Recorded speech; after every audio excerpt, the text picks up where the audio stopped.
idol, makibahagi tayo ngayon sa usaping pampolitika. Yung patungkol sa pagka-aresto kay Duterte. Sa akin guys, dapat lang siya managot. Ayon sa mga kasalanan ginawa niya. Literal na talagang inutusan ng mga pulis upang pumatay ng mga adik. Sa ngayon akong patayin ng mga adik. Bakit ang hindi isalot sila eh? Ang problema rito, maraming mga inosenteng sibilyan ang nadamay sa uplantokhang ni Duterte doon sa war on drugs. May napanood akong balita sa Taguig City. Niraid ng mga pulis yung bahay ng suspect. Dumungaw yung batang babae na 3 years old. Binaril ng pulis, patay. Ang katuwiran ng pulis, human shield. Isa yun sa mali. Pangalawang napanood kong balita, sa Tondo, Maynila, may niraid na naman ang mga pulis. May isang senior citizen na nakita sa camera, sa CCTV, na naguhugas ng plato. Napapalibutan siya ng mga pulis na nakasibilyan, mga intel kung tawagin nila. Ang ginawa ng isang pulis, pinihit ang camera, pak!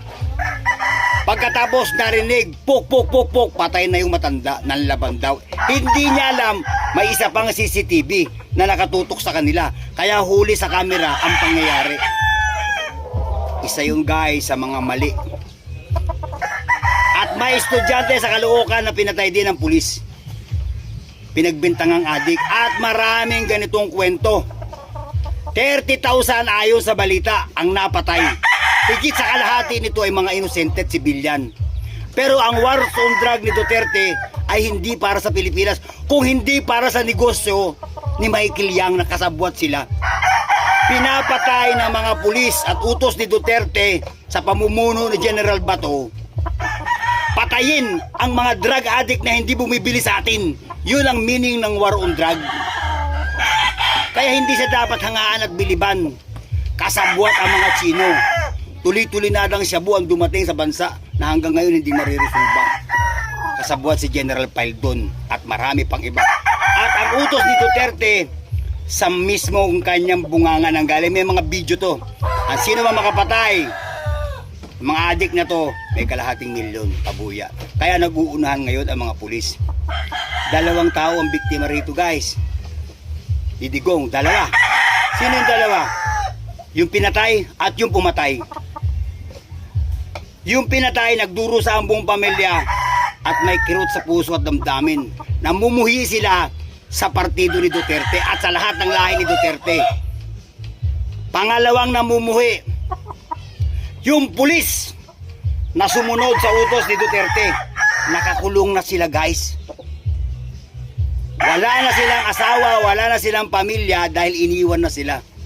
Sinira ni Duterte ang 2 buhay. Buhay ng pulis na sumunod kay Duterte at buhay ng mga inosenteng mamamayan. Hindi lahat adik ang namatay. Marami sibilyan, kaya dapat lang siyang magdusahan nila ang kasalanan ito na ginawa nila sa taong bayan. At ano ang maganda kay Duterte noong panahon yun? Hindi naman bumaba ang krimen. Hindi naman bumaba ang sweldo. Hindi naman tumaas ang sweldo, hindi naman bumaba ang mga bilihin. At meron pang isang napakasakit na sistema. Nagdeklara sila ng COVID. No vaccine, no out. Pero ayon sa batas, hindi pwede pilitin ang mamamayan kaya magpabakuna. Pag wala kang bakuna, wala kang trabaho. 2 taong mahigit na gutom, kabilang ako. Ang mga manok ko na ibenta ko sa murang halaga, tagli 500 lang, kumain lang kami. Isa yan sa mga katarantaduhang ginawa ni Duterte. Pero may COVID ba? Walang COVID. Kuba meron. Sa buhatan ng mga elite person. Isa na namang hindi magandang ginawa niya. Nung binangga ang mga mangingisda doon sa laot ng Palawan na taga Mindoro, binangga ng barko ng Chino. Nanagot ba ang nakabangga? Hindi. Sino ang nanagot? Taong bayan. Sino nagbayad? Taong bayan. Ang pera ng pondo ng bansa ibinayad doon sa mga nabiktima ng China. Wala ni isang representante ng Chino na nagpunta doon para bayaran at panagutan ang ginawa. Bakit? Sinambot lahat ni Duterte sa pamamagitan ng pera natin. Isa sa mga kasinungalingan yan na ginawa nila. Nangutang ng bilyon-bilyon, trilyon-trilyon. Pero sino magbabayad? Tayo. Anong maganda rito sa panahon ni Duterte? Gutom! Pinadredging ang mga dagat. Kabilang ang dagat namin doon sa Zambales sa may San Felipe. Ako mismo ang saksi at kasama ako sa mga nag-vlog nun. Para matigil. Wala ni Kapitang tumulong sa mga mamamayan, sa mga residente doon sa San Felipe. Walang mayor, walang gobernador, walang congressman. Ang katuwiran nila utos ng DNR, pinang-ayunan ni Duterte. Dinredging ang dagat namin sa may San Felipe, Zambales. Hanggang ngayon ang mga kamag-anak ko hindi nakakapalaot doon sa Bahura de Masinloc na siya namin pinangingisdaan. Kaya hindi ako natutuwa sa ginagawa ito nila Duterte. Puro kasinungalingan. Lahat ng partido niya panay sinungaling. Si Bato sinungaling, si Bongo sinungaling, si Kibuloy manyak. 2010 pa may kaso na si Kibuloy ng panggagahasa sa Pilipinas at sa Amerika. Yan ba mabubuting tao? Dapat magdusa si Duterte dahil marami siyang maling ginawa. Panagutan niya ang pagkitil sa mga inosenteng mamamayan gamit ang kapulisan.